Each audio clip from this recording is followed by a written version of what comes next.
Lock-in gave us the kickoff to the year that we all sorely needed. But today, we kick off the regular season with a 6-week sprint to playoffs and the mid-season showdown where only one will be crowned LCS champion. I'm excited to kick off the spring split with this powerful posse, Alorum, Spawn, and Azael. Azael, we're looking at a condensed timeline here for spring. This, again, is just another layer to the entirely new look for the LCS. What are your thoughts?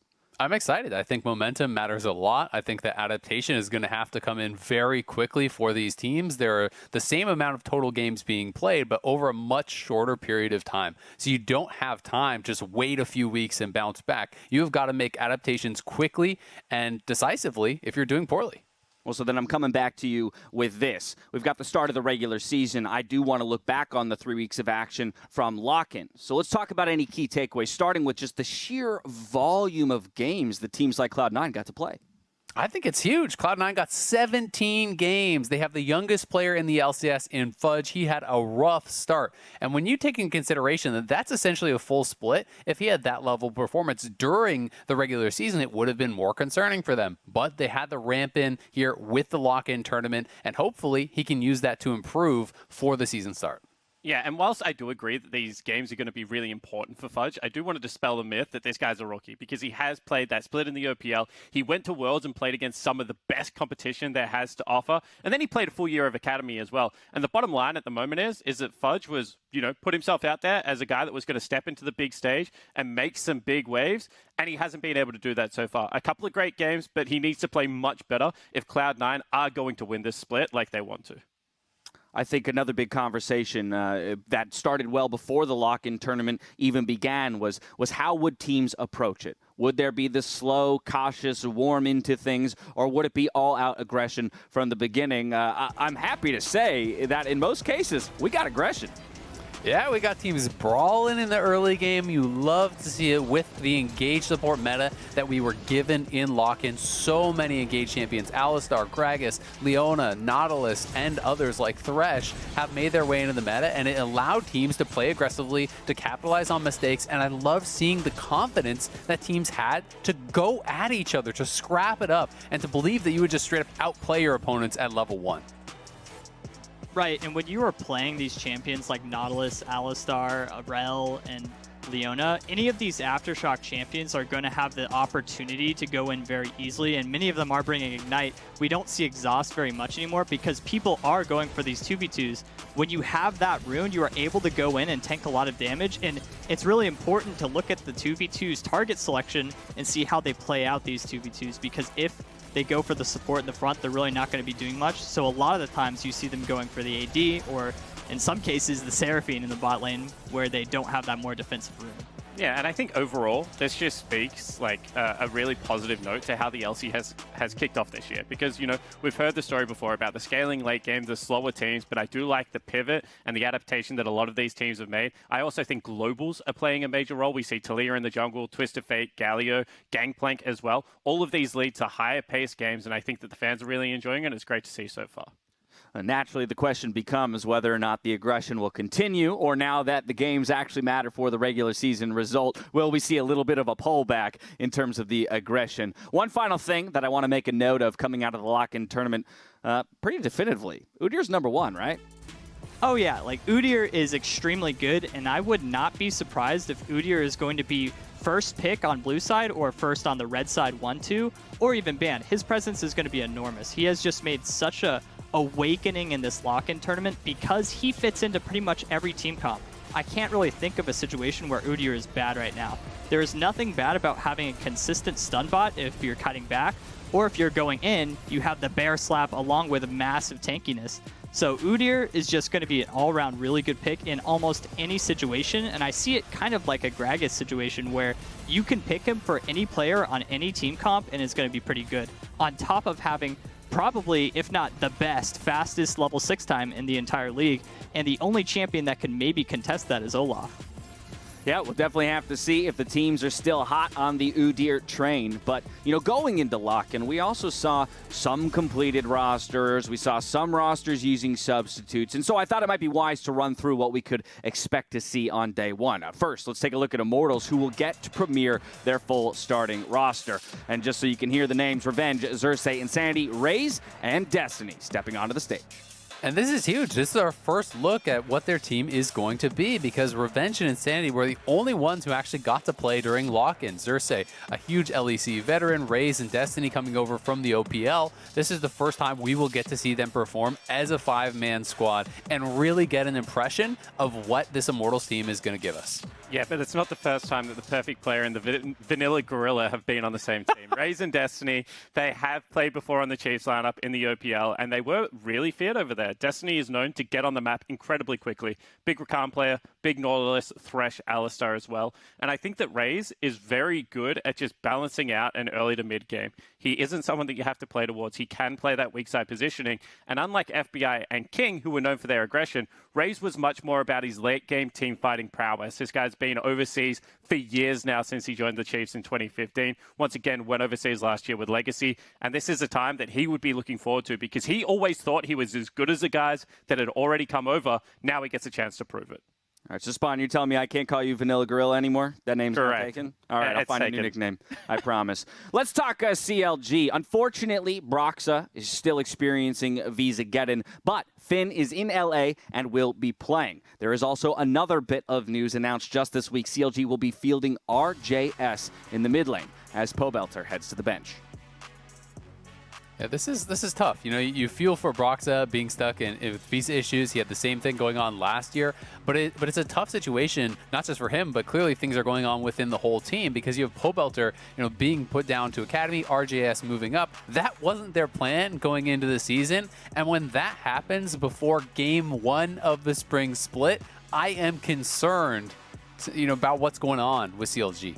Yeah, and I completely agree, because as Azael was saying, this isn't like RJS has been like absolutely a standout in Academy. He's playing fine, but it's not like this is a guy that is being promoted off like purely competence from what I can see. There seems to be something else going on beneath the surface, and when there is instability in rosters, from my experience, it's just really hard to get that cohesion. And League of Legends at the moment is all about the cohesion and how you move around the map as a team, and without a veteran like Broxa there, without your starting mid laner, that becomes really tough.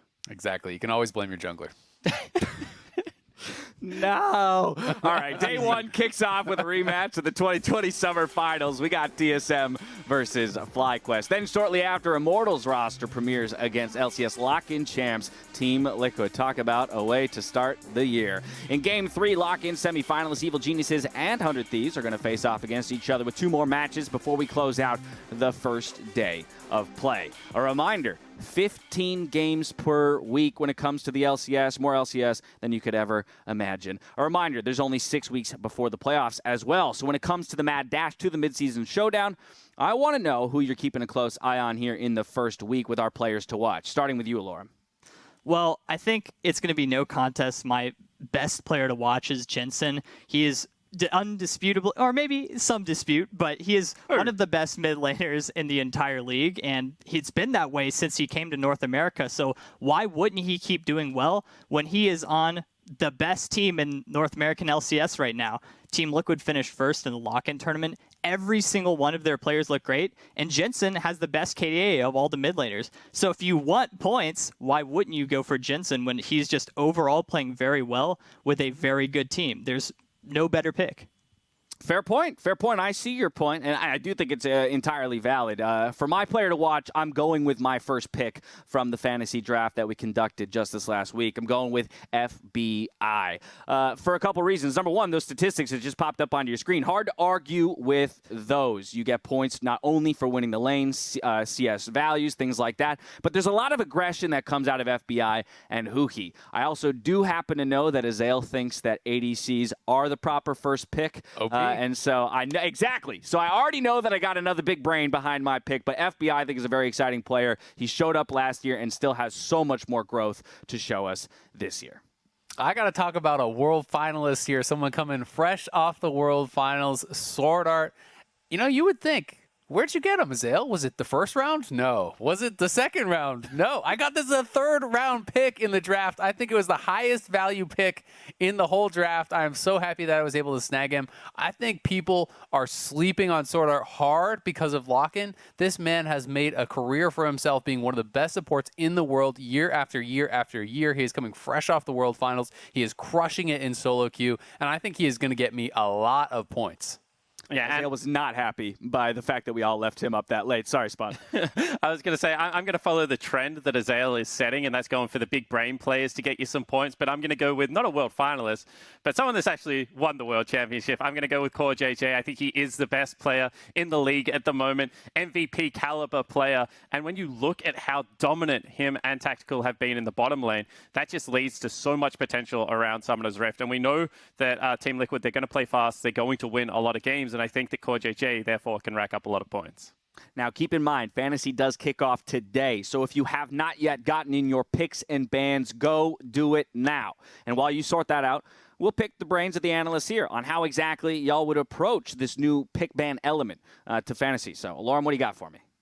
All right, so when you're looking at picks and bans, you usually want to check the OPGG because there's many times there are a lot of players that are spamming a certain champion before they go into LCS. And in my experience, there are a lot of players who prefer just playing solo queue over maybe like a practice scrim or internal. So you can see what they prefer before the match. However, it was my experience on Immortals where Insanity played a whole bunch of Kog'Maw mid before our next game, and he maybe had 10 to 20 games, and we didn't practice it a single time in scrims.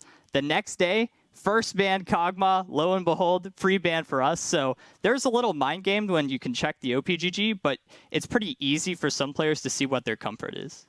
That's why, for me, I'm paying attention to what people play on stage. I'm checking out, the stage games, what your most played champions are. Yes, you have to take in consideration the patch and what is strong right now, but a lot of players really have their comfort champions that they go back to year over year over year. You talked about Jensen. He has played so much more Orianna than almost anything else in his entire career. That is a great pick if you have Jensen in the fantasy to try to get those bonus points, and it's also a great ban if you're going to be playing against him, trying to deny some of those points he's sure to rack up. Yeah, and I really like the patch comment, so I'm going to say watch Academy the week of, because a lot of teams right now are using their Academy roster to try out different techniques or even maybe play one-on-one. So, if you can see that a certain top laner likes to play, say, Gangplank into Renekton, which has been a really contested pick at the moment, and they're playing it in Academy, odds are that it's probably going to be replicated by the LCS team as well, especially if they're a similar archetype of player. So, tune into Academy, make sure you specifically watch Team Liquid Academy. They play like every week as well, and then you'll just be able to, scout out exactly what people are doing. Yeah, Team Liquid Academy is looking really good. Not sure about that coach, though. Yeah. Definitely thriving in spite of, right? That's just a few thoughts from us, but if you want to gauge whose fantasy prowess you can really trust. A reminder that the dive showed our entire league's draft from earlier this week. Here's a quick look in case you missed it. I need to chime in that y'all are trolling a lot with some of the picks you guys have still left up. So, I wish I could pick twice in a row like Crumbs got to, because I would just slay all of you with the fact that I could pick you two do in a row. now. Just pick. No, I don't. No, I don't. It goes back to Crumbs. It goes learn to read. It goes back to Crumbs. I got screwed by getting first pick. Oh wait, I didn't realize that when I thought I was going to get to it. Yeah, Mark, you can't read. You can't find Demonte's name. You can't Well, see the number this also isn't technically a snake draft, but Yeah. Well, it's two snakes. All right, there's a snake and there's another snake that goes the rest of the way through. Dude, there's like 4 snakes going on here. No, there's actually only 2 snakes because now it goes back and forth. There's 2 snakes with a random thing in the middle. Yeah. This All right. Like I said, there's 2 snakes. That's just all it is. Well, all the snakes have ended at Crumbs once again. All the snakes. What you got, Crumbs? Last pick is broken. Yeah. Dude, these picks suck. Seriously, Crumbs was struggling with his first pick. Yeah. Crumbs is screwed later on. So easy. Dude, Palafox, Soligo, Insanity, Pobelter, Blaze Olive. Really? That's so easy? And y'all play with me for my Power of Evil pick now, huh? Right? Y'all play with me for my early Power of Evil pick. Actually, you blamed yourself, Dash, by saying, I don't want Power of Evil. I just didn't want him first round. That's all. I just didn't want him first round because I knew I was with you, Azale. ADCs is definitely the way to go first. It is, yeah.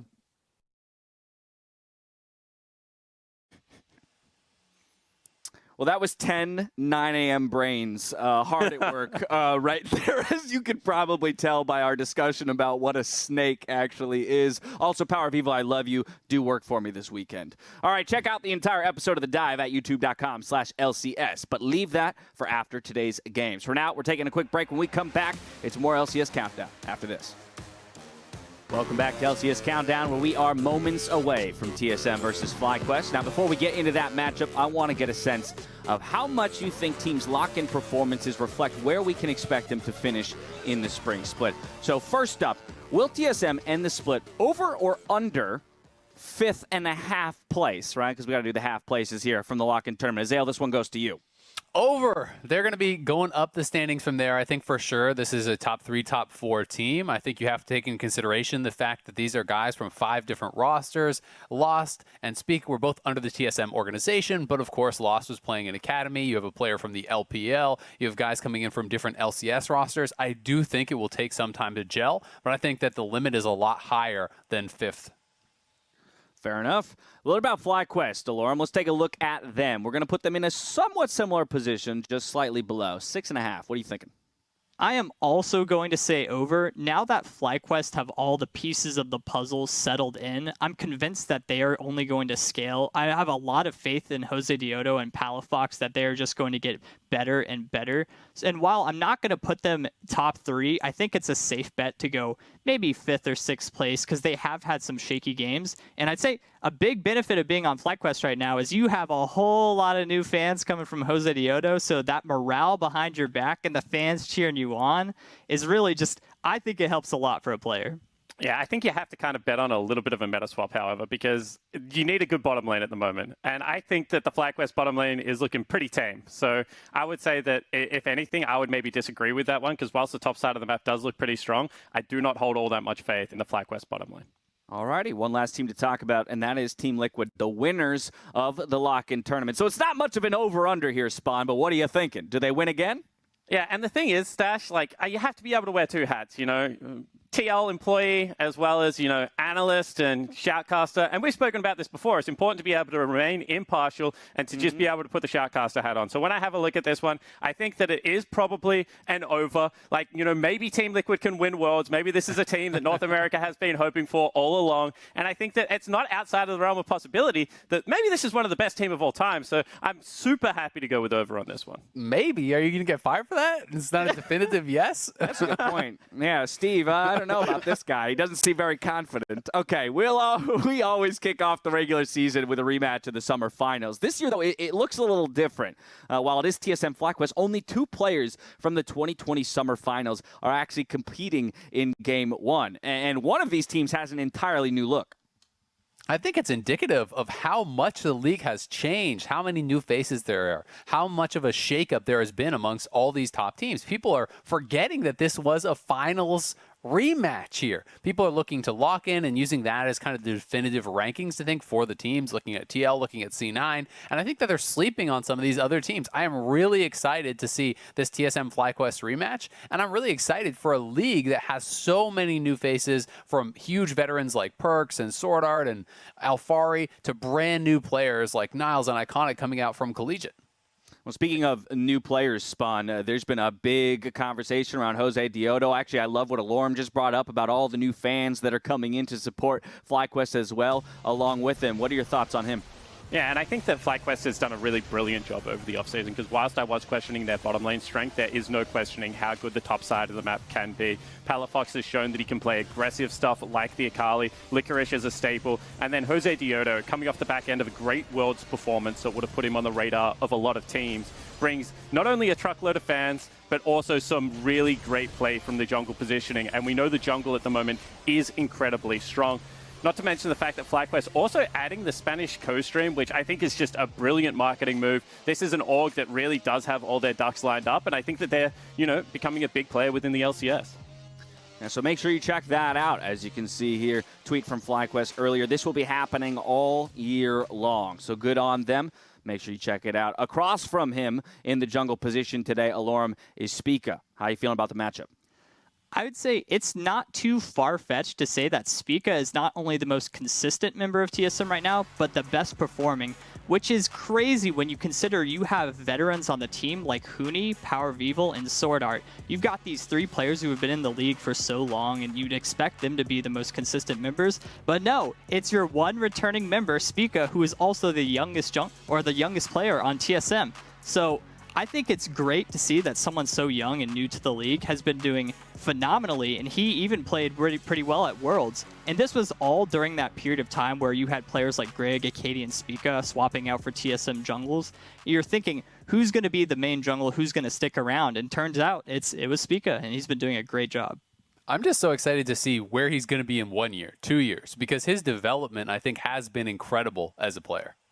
Yeah, people were ready to chuck him off the team midway through the season last year. And now for Alorum to be giving him that kind of praise, best performing member on TSM, what a turnaround. Great to see, excited to see what else he's got in the tank. And while a lot of eyes will be on that very hype jungle matchup between 2 top-performing players, I think we'd be remiss not to talk about the top lane matchup, as that is one that feels like it could ultimately decide the game.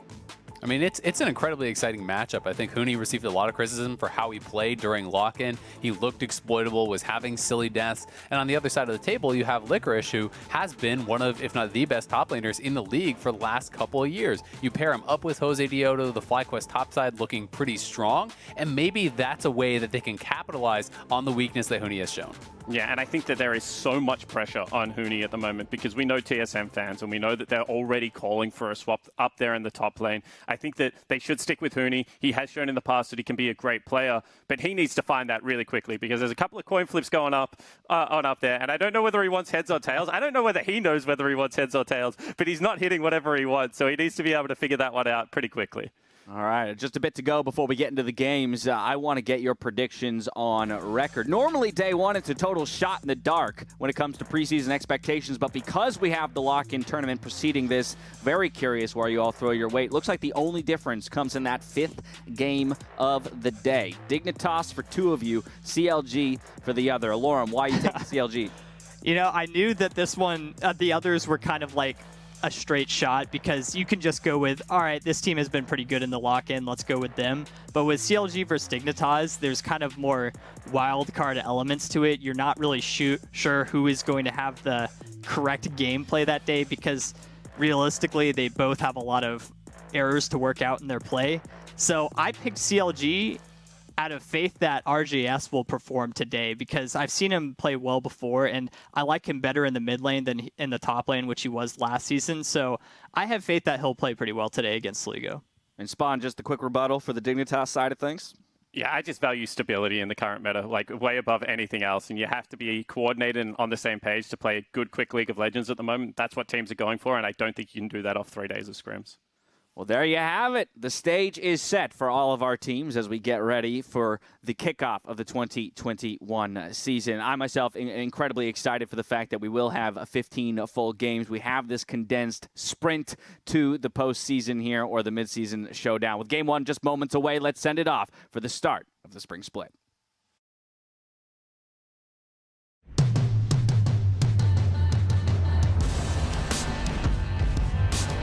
For the last, 5, 6, even 7 years of the LCS, Bjergsen and Doublelift have casted a shadow on everyone else.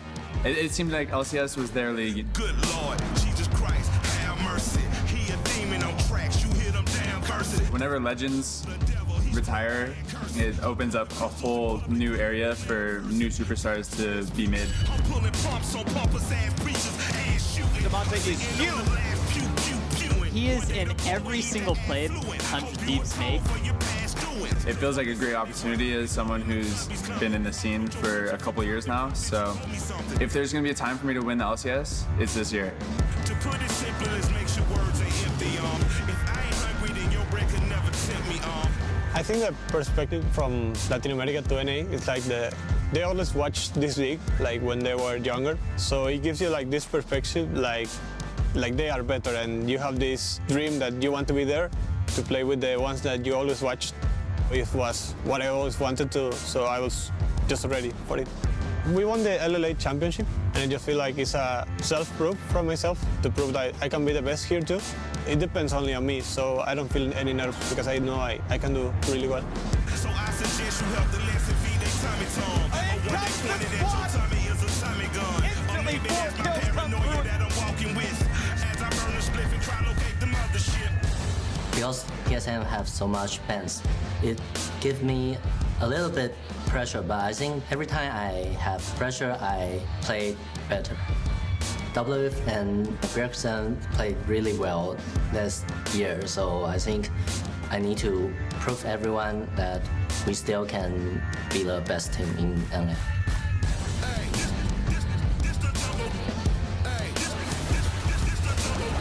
What a perfect pulverize! Beautifully done by Sora. Having played for so long in EU and having reached so many titles, I personally felt like it was time for me to get a change, to truly challenge myself or how much can I do and how much can I bring to a new team. It's a false narrative that people come here to retire. Well, maybe some people do, but I'm not one of those persons, and I come here to win. So now that the best enemy has actually retired, it makes it just slightly easier for me to take over the region. You not getting it past Rasputin, who ride a horse bareback shooting. A champ in a land of the stupid. The kind of take the candy out kids' hands and laugh in amusement. The old legend is gone, but they will realize LCS is not as easy as they thought. It is easier for me. It's not for you guys. I'm still here.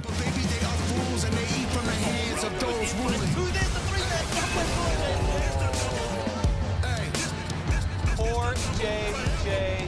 My goodness, he doesn't waste any time. I'm sure I'm better than last year. I'm sure I'm better than 2 years ago. I'm sure I'm better than world champion for JJ now. So, welcome to the LCS.